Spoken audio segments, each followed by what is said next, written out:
अस्सलाम वालेकुम, welcome to और चैनल और फ्रीज ग्लैमर, जहाँ आपको हर चीज़ सेल प्राइस पे मिल जाती है। ये एक खादी बाई एनजे का 2 पीस सूट है। इसका ट्राउज़र है, स्टिच्ड है, fully jacquard shirt, fully jacquard trouser.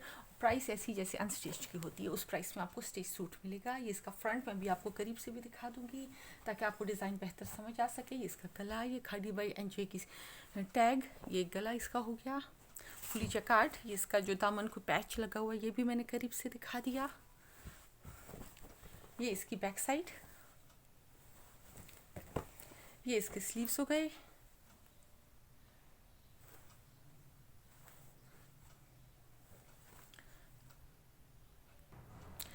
Khadi by NJ का ओरिजिनल 2 पीस सूट है। लेंथ इसकी 36.5 से थोड़ी सी कम है, मामूली सी।